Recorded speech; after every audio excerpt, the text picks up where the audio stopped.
Oh, good morning. You must be James. I'm Beth Cartwright. Please call me Beth. Thank you. Now, as this is your first tutorial since you started on the Scandinavian Studies course, I'd like to find out something about you. Why did you decide to take this course?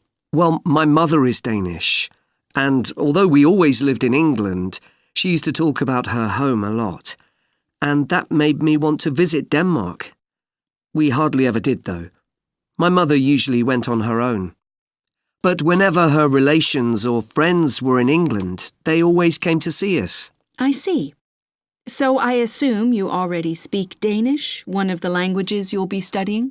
I can get by when I talk to people, though I'm not terribly accurate. Now, you probably know that you'll spend the third year of the course abroad. Have you had any thoughts about that? I'm really looking forward to it.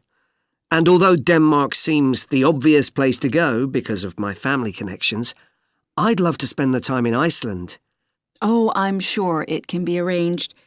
Do you have any plans for when you graduate? A lot of students go on to take a master's degree. I think the 4 years of the undergraduate course will be enough for me. I'm interested in journalism, and I quite like the idea of moving to Scandinavia and writing for magazines. I'd find that more creative than translating, which I suppose most graduates do. Okay. Now, how are you finding the courses you're taking this term, James? Well, I'm really enjoying the one on Swedish cinema. That'll continue next term. But the one on Scandinavian literature that's running at the moment will be replaced by more specialized courses. Oh, and by the way, if you're interested in watching Danish television programs, there's going to be a course on that the term after next. That sounds good. Have you started thinking about the literature paper that you have to write in the next few weeks? Yes, my first choice would be to do something on the Icelandic sagas. The trouble with that is that a lot of people choose that topic, and it can be difficult to get hold of the books you'll need. Why not leave that for another time? Right. You might find modern novels or 19th century playwrights interesting. I've read or seen several plays in translation, so that would be a good idea. Fine. I'll put you down for that topic. Right, so what would you advise me to aim at in the paper? First, I suggest you avoid taking one writer and going into a great deal of detail. That approach certainly has its place, but I think you first need to get an understanding of the literature in the context of the society in which it was produced, who it was written for, how it was published, and so on. I also think that's more fruitful than placing it within the history of the genre. Okay, that sounds reasonable. Could I ask for some advice about writing the paper I'm working on about the Vikings? I have to do that this week, and I'm a bit stuck. Of course. Have you decided yet what to write about? No, I haven't. There's so much that seems interesting.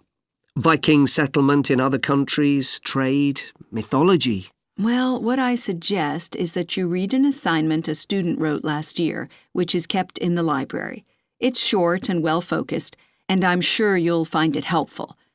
I'll give you the details in a moment. Textbooks usually cover so many topics, it can be very difficult to choose just one. Okay.